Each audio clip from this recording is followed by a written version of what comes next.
Oh, well, hello there. I'd like to take this opportunity to give you a parental advisory. And that being, we'd like to advise the parents of Jack that there be bad language from the beginning, the middle, and the end. You've been warned. That's what humour's for. It gets us over bad shit. If you can't joke about bad shit, there's no point joking about good shit. Bus lanes annoy me. I'm stuck in traffic and a bus whips past me. All these poor people get home quicker than I do. People say comedians that curse and comedians that don't curse, if you use fuck, you're getting an easy laugh. Let's see you go get a laugh with fuck so easily. You go up to your baby, you can go up to your baby's face every day and you fuck you, baby, like right there every day, it wouldn't matter. I love jokes so much. The buffet is basically an answer to the question, well, things are bad. How can we make it worse? How could we design a food-human interaction environment that's basically like driving your dog up to Petco, giving him money, and saying, why don't you go in and get whatever you think you should have? Hello and welcome to another episode of Sit Down to Stand Up. My name is Jack. I'm the host of this podcast. As always, a big thank you for stopping by and having a listen. I know there's a gazillion and one of these podcasts out there that you could be listening to. The fact that you're listening to my voice right now means you've chosen mine. So that I very much appreciate. If you do enjoy the podcast, please leave us a review. 5 stars is amazing. 4 stars is brilliant. Choose either of those two and we're going to be great friends. If you don't like the podcast, that is also fine. Delete it and forget it ever existed. If you are just joining us for the first time, my name, as I said, is Jack, and this is my journey, for want of a better term, to the world of stand-up comedy. On that particular journey, I am talking to a stack of brilliant comedians on why they became comedians, how they write jokes, the best and worst parts of being a stand-up comic, and everything in between, to help me to build my 5-minute routine, which I will do at some stage. This episode is with the very, very funny Matt Stewart. He's a Melbourne boy. Matt and I met probably, I think, 4 days before we recorded this. I went to a local stand-up night to check out some of the guys there, and he did a set. I thought he was very, very funny. So I approached him and asked if he'd been on the podcast, and he said yes. All right, Matt Stewart, thank you so much indeed for coming along to the podcast. Now, before we get into a chat, just say I met you for the very first time only a couple of days ago. I think it was Monday, wasn't it? That's right. Something like that. You were doing a gig locally in St Kilda. At the local. At the local. That's what it's called, isn't it? That's what it's called, The local. Local laughs. Very much enjoyed your set, which is why I randomly approached you at the bar like some desperate man looking for a date. To be honest, when I've been asked to be on podcasts before, I haven't normally ended up ending up in a professional radio studio. Well, it's just a bedroom or something. It's like, come round to my house, man. Yeah, it could be a bedroom, lounge room sometimes. Yeah. There's, some variety. I've done one in a kitchen.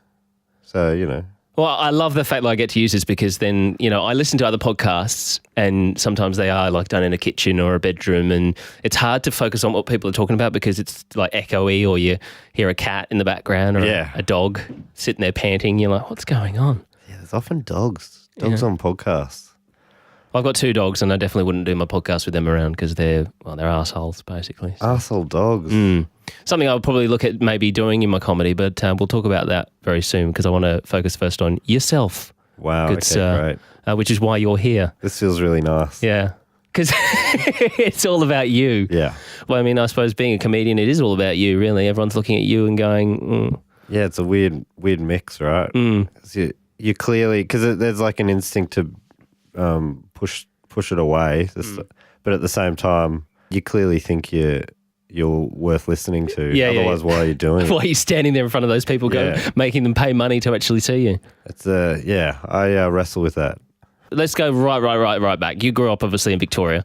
Yep. It's a cliche question, but I've got to ask you: were you funny as a kid? Yeah, look, I think so. I think I remember when I started making people laugh around the dinner table at home. Started being more of a smart ass. And I, never look back. And you got that buzz because you do get a buzz out of making people laugh. I mean, I know myself. You say something and people laugh. You get the weird buzz. Some sort of chemicals released, I guess. Yeah, endorphins in your brain. Yeah, wow, they feel good. They do. Yeah. You've been an air conditioning salesman in your past life. I have been an air conditioning salesman. Yeah, I did that for a few years. Because you're 30... 33. 33. So we're pretty close in age. I'm 31. When would you first decide? Okay, I think I'm going to give comedy a go. Maybe it was similar to you that it took me ages. When did you decide? It's probably, I've been thinking about it probably seriously for the last maybe 5 years. Yeah. Yeah, I was about 5 years. I think I'd written my first 5-minute set 3 or 4 years before I performed You actually did it. which is pretty ridiculous. Why did you think it took you so long? Because you weren't confident? Yeah, I wasn't confident. I remember thinking I had this thing always ran through my head. And people would, I've got a lot of friends who are comedians and they were very encouraging. But I remember saying to them a lot, I'm like, there's different kinds of funny. Yeah, it's true. You can be funny just talking to someone. Yeah. But that's a different skill, obviously. That was something I just didn't believe I could do it. Do you ever perform it to anyone at all? Like even just friends, or say, hey, do you think this is funny? Yeah, I went through it with a mate who at that stage had been doing it for maybe 5 years himself. And he's like, yeah, just book it in and do it. I'm like, I'm not ready. When I'm ready, it's a lot of that, which just kept pushing back for ages. Because the idea is, I suppose, you write that down. It's like, for the last few weeks, or the more I've been thinking about doing this, the more in my head I'll be walking home from work, and in my head I do a comedy set in my head. Yeah. Like I do the full thing, like I come out and what do I say the first thing, blah, blah, blah. And in your head you think, that could be quite funny. But there's that whole thing if you don't know if it's funny until you're actually there and it's the point of no return. What I find is on those walks and stuff, walking and driving is when I do my best writing, I think. Yeah. I think it's something about having part of my brain focusing on something else that releases the other part to be free or something. That's scientific. Funny you should say that because I was listening to your podcast, Do Go On, and I found myself drifting off into thinking about my own comedy set, and I'm going, hold on a sec. And it was like my brain was sort of focusing on something else, which made another part of my brain suddenly start thinking about comedy. I find it hard to just sit and go, all right, I'm writing jokes now. Yeah. But yeah, just need to be doing something else. I'll have something that I think's great. I'll be walking somewhere. I'm like, oh, this is so good. I can't wait to try this out. Yeah. And then I'll be about to try it out the next day, and that confidence will evaporate very quickly when it becomes like a reality that I'm having to do it, and then I'm hating myself, thinking, why did I ever think this was funny? Sometimes I'll be like, I'll scrap it. I'll go, I got to keep working on that, which is dumb. You just got to try it out, but. It's like you say, you just don't know. You don't know until you try it. Cool. I saw an ad for Coco Pops a little while ago, right? And it really grabbed my attention. During the ad, it said something like, Coco Pops, now providing 40% of your child's daily calcium requirements, right? And I was like, it's a real ad. And I was like, bloody hell, Coco Pops. It's impressive, But then I noticed there was a little asterisk, right? And then on the lower third of the screen, it said, as long as the Coco Pops is served with half a litre of low-fat skim milk. And as a real ad, I couldn't help but feel in that moment that the milk was doing a lot of the heavy lifting there, calcium-wise. Like if you're going to say that, you may as well be like, Coco Pops, now providing 40% of your child's daily vitamin D requirements, right? Asterisks, as long as they eat it outside on a sunny day. What they really want to say, I think, is, Coco Pops, now providing a healthy start for your child's day, right? Asterisks. As long as soon as you pour the Coco Pops into the bowl, you take the whole bowl, put it into the bin, and feed them literally anything else.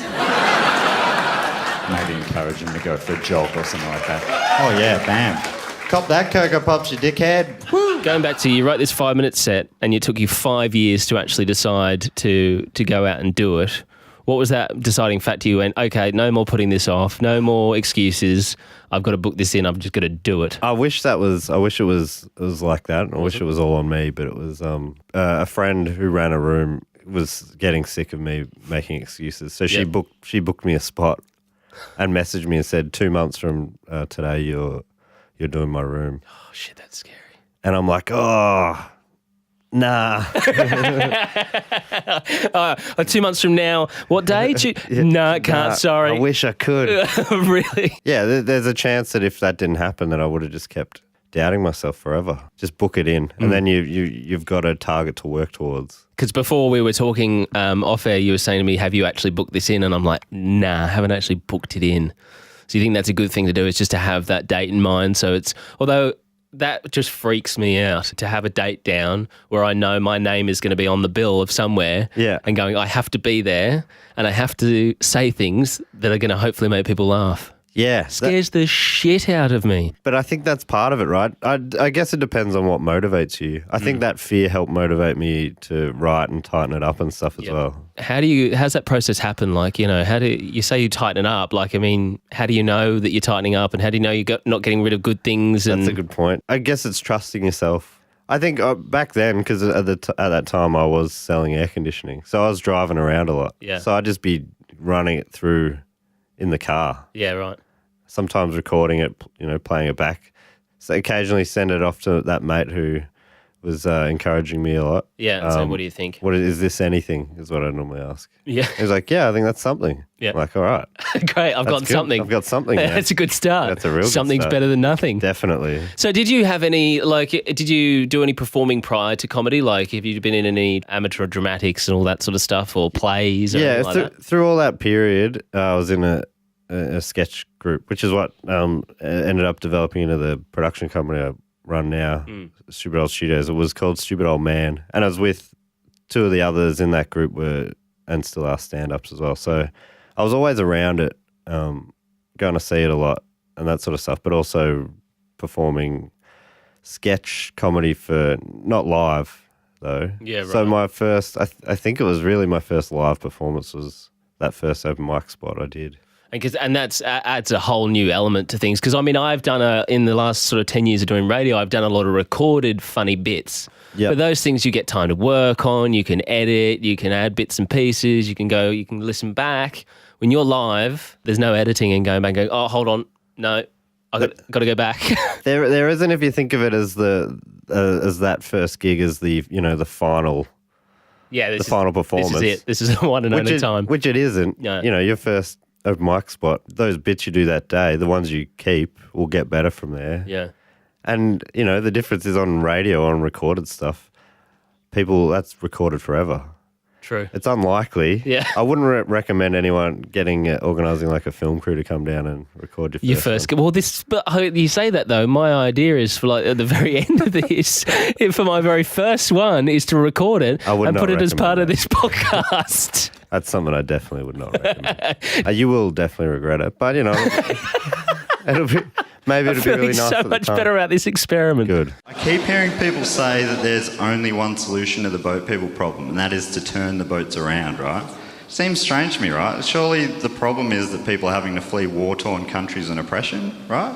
So I don't really know how turning their boats around is going to solve that, Unless what they're thinking is that all the asylum seekers need is a little bit of time away, a bit of fresh sea air, By the time we turn the boats around, they'll be refreshed and ready to take on the oppression with a renewed sense of vigour. Maybe. You won the 2014 Royal Comedy National Final. Yes. How long have you been doing stand-up before that all happened? That was pretty early on. So I think I'd been doing it a year, or my first spot was in 2013. I'd only been doing it very irregularly. So I think the final was like my 10th spot. That's pretty good. Yeah, but I mean, it is the competition is it's in the name Raw. So it's, inexperienced comedians. But still, to be only doing it that short amount of time, only being your 10th performance or whatever, your 10th stand-up, to actually take out the competition is pretty good. Well, yeah, I did not see it coming, to be honest. When I signed up, I remember my heart pounding through my chest, just signing up online, sitting at home by myself. Yeah. That freaked you out. That really freaked me out. But then I saw that as being just an opportunity to do a gig in front of a good crowd, because the Raw crowds are great. That first heat was at the Corner Hotel. There's a room that Mick Jagger's played in and stuff. Yeah. I'm sitting out in the green room, just like shitting myself. yeah. But still pinching myself as well, because it was just it was a packed out house, and just the best vibe you'll ever play to. Yeah. And then the final was, another level. 1,200 people. Insane. At the town hall. 1,200 people. There's musicians that would love to play to 1,200 people. Exactly. It's an arena show. Yeah. But I think people before performing, maybe I would have thought this way as well, certainly before that night, even though people told me otherwise, the more people in the crowd, the better. I would agree with that, because I've done a lot of MCing gigs, and the more comfortable I am is when there's more people. Like, I've MC'd a football game with 20,000 people, no nerves whatsoever. But I've done a room where there's like 20 to 30 people are watching a little performance, and I'm shitting myself because I can see their faces. You can see their faces there. Freaks me out. There's 20 people to create the energy, as opposed to 20,000. Yeah. The energy's and laughter's contagious and all that sort of stuff as well. So if you're doing 1,200 people, and then you don't need all of them laughing for it to sound No, amazing. that's right. You only need about, 50%? Yeah. Maybe. In a room of 20, every single one of them has an important role to play. Every laugh counts. Yeah, exactly.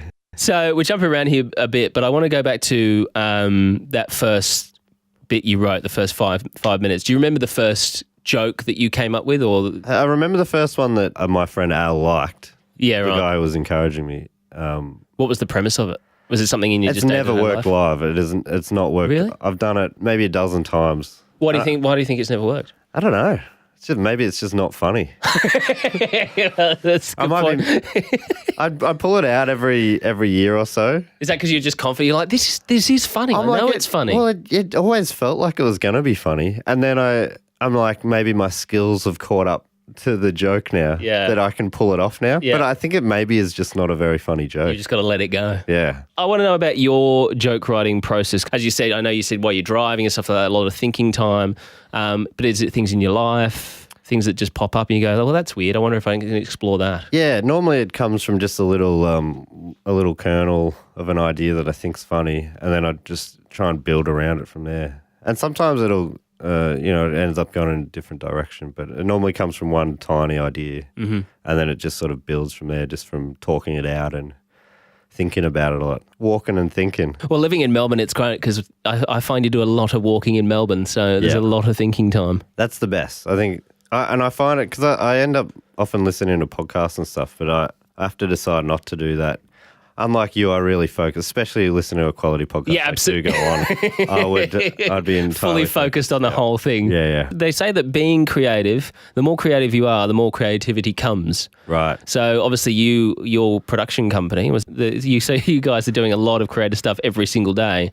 So do you feel like that helps your comedy brain? I think so. And also just being around talented people. Funny all the time. people. Yeah, funny people especially. I think definitely ideas grow when you're around positive, funny people. You're bouncing things back and forth off them. Yeah. As opposed to you tell it to the wrong person and, that idea could die forever. Because not everyone's going to find every joke funny. That's, almost guaranteed that won't happen.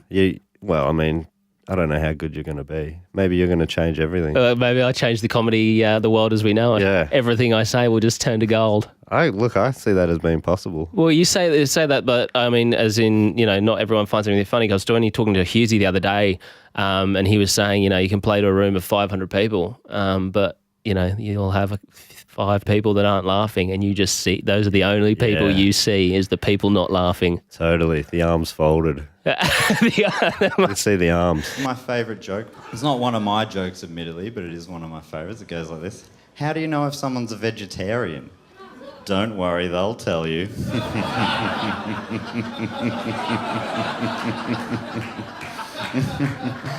I shouldn't say it up here on stage. I'll find that very distracting. Oh my goodness. I'll be chuckling all night long.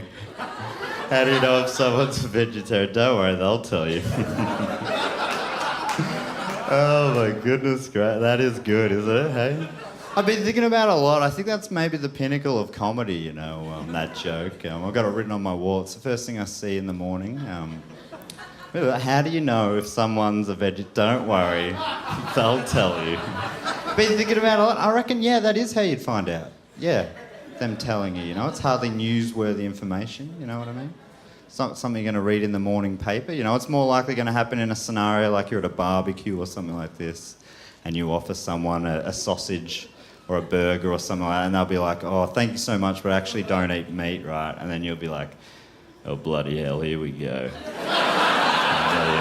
Here we bloody go. Hey, how do you know if someone's a vegetarian? Don't worry, they'll tell you.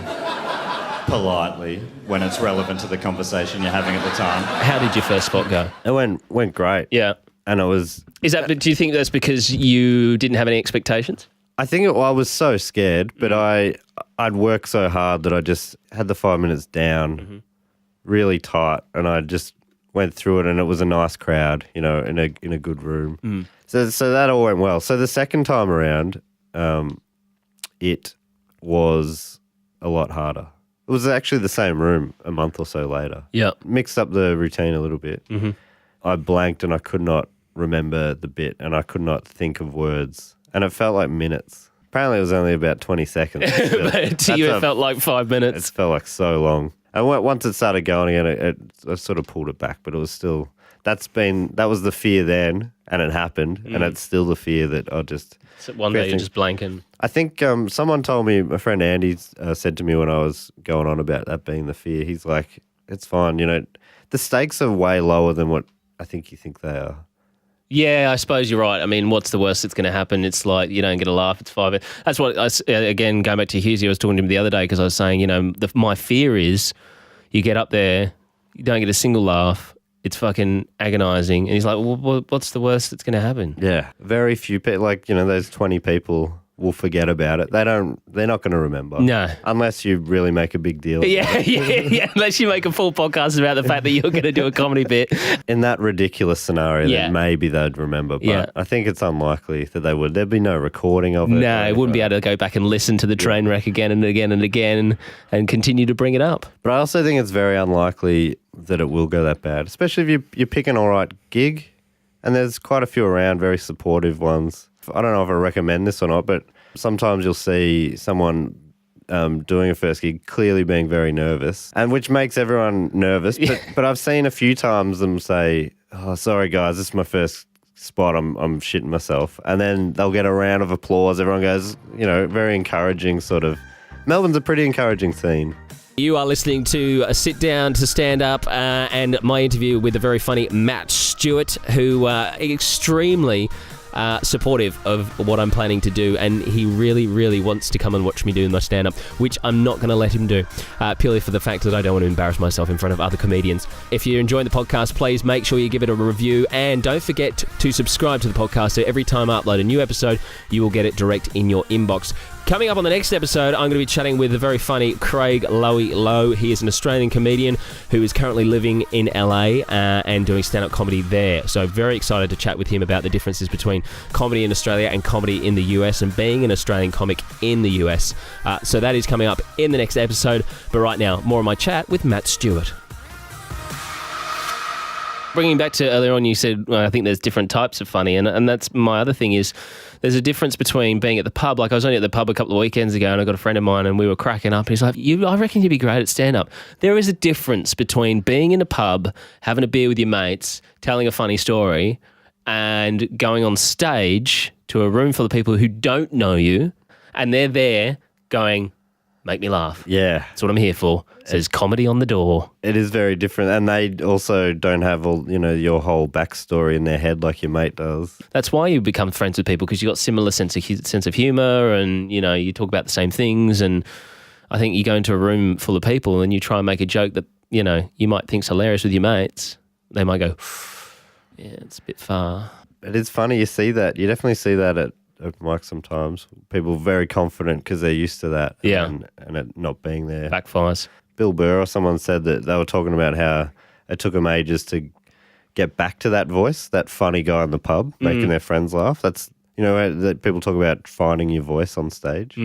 He's like, you go backwards and then eventually you come back around to where you started in the first place. It's a similar thing with radio, because when you start in radio, you're like, oh my God, I'm on the radio. And everyone's like, pull it back. Just pretend like you're in a room with your friends and talk like just a normal person. And it takes you a while to get to that stage where you are just chatting like you would normally. So I suppose comedy, it's no different. You get on, you're like, okay, I'm performing now, as opposed to just going on and saying, telling funny stories. Yes. Yeah, totally. One of the best bits of advice I reckon I ever got was, which sort of pulled down the expectations a bit, which I think maybe helped me. But my friend Alistair goes, just be ready to suck for ages. He's like, it's a very hard thing to do. It's hard to get good at. And the rule of thumb you always hear is 10 years before you start getting good. Yeah. Well, you're halfway there. Yeah. And I saw you the other night and I think you're very funny. So that's very nice. So obviously I'm an exception to that rule. Yeah. You're an anomaly in this situation. But that's an interesting thing. I've heard people say, like, I've heard, pros who have been doing it for 20 years say that looking back, they felt like they were starting to get good at 10 years. And now looking back again, they were like, no, we'll no get good then. I think it's just something you're always getting better at, ideally. So maybe not in one podcast. It's one of the nice things about it as well, though, because, you think of of like footballers and stuff. They peak in their late 20s, And then it falls away really quickly. Yeah. Whereas comedians, all the best comedians, generally, you know, they're in their 40s and 50s, Well, and they've been doing it for 20 or 30 years. who are some of your favourite comedians? I think most of my favourites are Australians. I think Dave Quirk. Thank you very much. I am a very good comedian. Wanker. Okay, good. My friend Alistair Tremblay-Birchall, the Aussie guy. Celia Piccola. Yes, no Celia Piccola. So good. You know toe rings? They are rings that we wear on our toes, okay? And then we have earrings, rings we wear in our ears, eyebrow rings, nose rings, belly button rings. But these ones, rings. Because if these ones were called finger rings...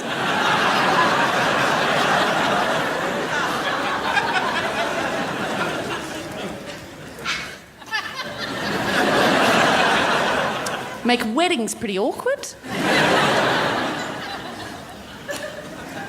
With this fingering, I'd... no! Oh my God, no! Make proposal stories really awkward. Oh my God, so last night, John came over and out of nowhere just gave me the most incredible fingering. I know! I'm so happy! I'm so happy!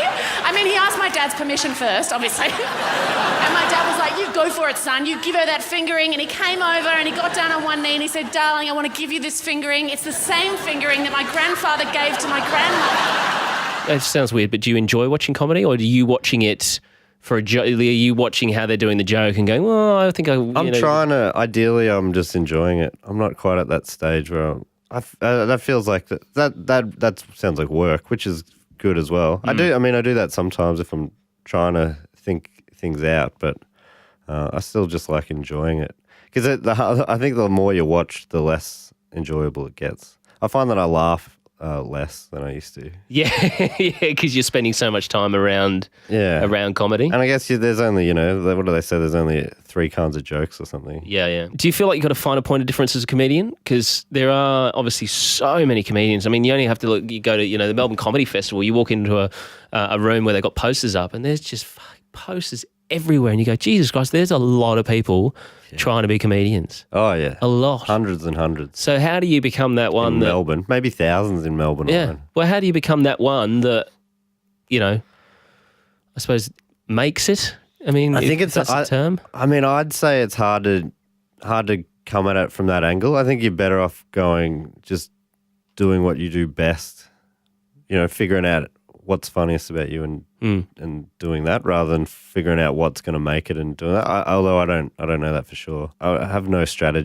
career strategy or anything, apart from trying to be better and just doing what you want to do. Yeah. I loved your you do a bit on karma. It's sort of on karma. Yeah. I love that bit about with your old neighbour. Yeah. Gerald.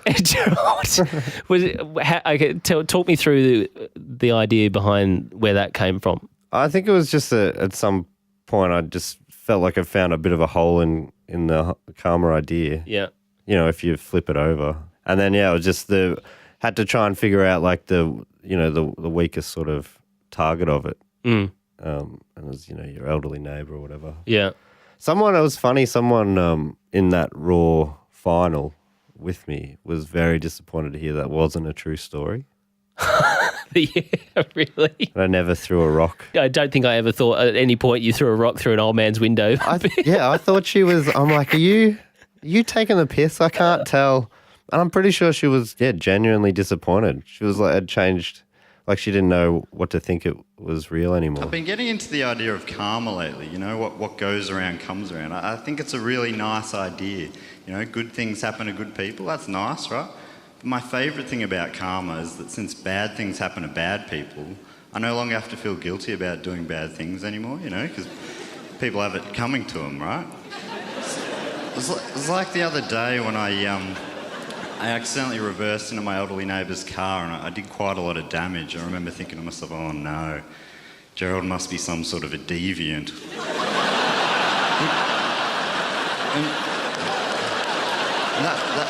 That was really surprising to me, because he's always been seen as a real upstanding member of the community. He's always been particularly nice to me, but unfortunately my fears were confirmed later that night when I threw a rock through his kitchen window.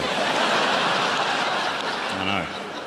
Because then I knew that Gerald's a bad man and that karma's a bitch. Do you find comedy comes from your experiences, or do you just see things? Is it more of a... Because obviously there's observational comedians, there's comedians that just, tell jokes. Yeah, I think a bit of a mashup between the two. Some things are just totally surreal bullshit scenarios, and some are like I don't change anything out of it. It's just retelling a thing that happened. Yeah. See, that's the thing. That's what I found. Like I've been writing heaps of notes in my phone of just things that have happened to me, and I think, it could be something funny in that. Yeah. For instance, obviously I wear glasses. You wear glasses as well, don't you? Yeah, I do, yeah. So the other day I was at the pub, a mate of mine said, "Can I try your glasses on?" And this is something that happens to me all the fucking time. Like someone's like, "Can I?" And then they put them on, they go, "Fuck! How do you see with your..." I'm like, what were you expecting? Yeah. So then to me in my head, I'm going, there's something funny in that, I think. But then is that only relatable to people who wear glasses, or is it relatable to... I think that's pretty relatable because you're either the guy who was wearing the glasses or the guy that said, "Let me try your glasses on." Yeah, because I reckon everyone's done that. I've done that. I did that to people before I wore glasses, and yeah, it is an obvious logic flaw there. What do you expect? Yeah. These are for me to help be able me to see better. Yeah. And then the other thing is when you take your glasses off, they say, "Can you read that?" You go, "No." What? You can't read that? Yeah, that's because you've got my glasses that you got on your head. I can't see. That does sound very funny. So, but then how do I turn that into it? Because you can't just go on stage and go, so I wear glasses and people try them on. So I don't know how, that's the thing. I don't know how to build that into... I think you just tell it like you were telling it before. You've got the scenario, you're in the pub or wherever you are. So you're just telling the story. See, my whole thing is I probably overthink it because I'm thinking, in my head, well, I can't just say that because that won't be funny. Yeah, I think you're allowed a couple of words before a laugh. Do you find there is a rhythm with comedy? I think I've noticed it. You hear people talk about it occasionally. Who was it? Someone was telling me recently about they had this joke that wasn't even really a joke, but it had that rhythm, and it would always get a laugh. Yeah, and then they'd be like, "That there's not a turn it around on the crowd." And like, what was funny about it? You're just laughing at the rhythm. Yeah. Trying to catch them out, which is weird. One bit of advice you can give me on this journey. Oh, right, okay. I think it's just enjoy yourself on stage. Yeah. I reckon that's the key. You'll probably hear this a bit, but the more fun you have, it's just you look comfortable. Nothing worse, unless this is what your persona is going to be. Yeah. Is if you look nervous and you'll make everyone feel nervous for you. A couple of beers maybe before. Beers, I definitely have. I definitely have a beer before gigs most times. Not too many. Not too many. No, you definitely don't have you too don't many. want to get up there shit-faced. But you also I know many that won't have a beer until at least afterwards, if not none at all. I mean, Hughesy doesn't. Well, he doesn't drink at all. Yeah. No, I don't think I could do that. I think I have to have some Dutch courage. If you get there a bit earlier, go to the room before the night. Go see the same room on another night just to get a feel for it. Other comedians. Yeah, just to see how they go. Yeah, I'd check out all the basic things like. You don't have to put any of this in your show. This is getting pretty tedious. No. But just going up like, just pulling the mic out. Yeah. Before the crowd comes in, just pull it. So that you're not standing there going, because like some of them are fucking tricky. Yeah. So I'd go up and just take away any of those little things that could fuck you up. Yeah, especially and completely ruin your flow. As soon as you get your first laugh, I'm sure you'll be fine. But leading up to that point, you don't want to delay it forever by not being able to get the mic out of the stand. Yeah, just hold on. I'll be within a second, guys. Yeah. Hey, can you come down with the mic? Yeah, that sort of stuff. They might feel like you're not as confident as you're showing. I'd like to say I'm looking forward to it, but I'm not at this stage. I'm looking forward to it. Can you let me know when it is? Definitely not. I don't want other. I'm very supportive. Well, I just see the thing is I don't know if I want other comedians there because it's performing in front of your peers. It makes it even worse because then you're thinking, are they just sitting there going, "Oh my God, what is he doing?" Yeah, I think you'll find that often they'll be thinking about themselves, especially if they're on that night. Yeah, right. They'll be more worried about what they're going to be going up and saying. I think you'll see people go, great set. And I wouldn't follow up with a question about any of the particulars because they'll probably be like, just accept it. Yeah, no, I didn't actually. I Yeah, to be honest, I just heard them laughing, so that's good. That's all that matters. Yeah. One more quick question. Obviously, writing the jokes and coming up with a 5-minute set, is there a way of knowing what order you should be doing the jokes? I think so. I mean, just the rule of thumb is you want to start and finish strong. That's the main thing. Sounds so easy. Yeah. Just start strong and finish strong. Actually, start with a laugh, get a few laughs in the middle. Ideally, and yes. then at the end, have a really big laugh. Big laugh would be great. And then have the crowd carry you out, cheering. Well, I mean, you don't need any sort of more planning than that. That sounds like the most ideal gig. What people say, that's what the thing. If they remember anything, it's probably going to be your last joke. So, yeah. So you want that to be pretty strong, but at the same time, they're not going to be laughing big at that if you've been, drawing the air out of the room for 4 minutes, and then they're probably not listening by that. Yeah, last by joke. that one, they're just going, seriously, when's the next guy coming on? You want to start strong, give them confidence that you know what you're doing. Yeah. And then finish strong so they remember. But then how do you Which they won't anyway. No one's going to remember this. No, I know. No, absolutely not. Nearly no matter what you do. But the trouble is I will remember it. You will definitely, you'll remember it. And that I don't want to knock my confidence by having a really terrible gig and then going, well, that was crap, never doing that again. But remember that thing I said before? No, you've got to be prepared to suck. Prepared to suck for ages. For at least 10 years. Well, you'll see. By the time I'm 41. Improvement. Thank you so much indeed for coming in. Thanks so much for having me. Brilliant having you in. And I'll let you know how I go. I'll find out. I'll find out where. And then you should sign up for Raw next year. I don't know about that. I think I'm telling you, they're such good gigs. We're sprinting before we can crawl here. So when is Raw? Raw's in start of the year. The heats are like Jan, Feb. Well, I don't even know if I'm going to be doing my gig by then. soon. Oh, maybe the year after. Yeah. Maybe in 10 years' time, I'll sign up for Raw. Yeah. Yeah, perfect. All right. Thank you very much indeed for coming in, Matt Stewart. And hey, go and listen to Matt's podcast. Do go on. Thank you, Jack. There he is, the very funny Matt Stewart. Absolute pleasure chatting with him, and very, very, very supportive of what I'm doing, except for the whole recording my stand-up in the end. He thinks that's a possible bad idea. But nonetheless, gave me lots of advice. Don't forget, if he is playing in a town, city, or country near you, make sure you go check it out. The guy is hilarious. Also, listen to his podcast, which is called Do Go On. That is it for this episode. Coming up next episode, though, I'll be talking to Australian comedian Craig Lowy Low, currently living over in LA, doing stand-up over there, so cannot wait to have a chat with him about the differences between Australian and American stand-up and how he finds doing comedy in America as an Australian. So looking forward to that. As always, thank you very much indeed for listening to Sit Down Stand Up, and I'll see you next time.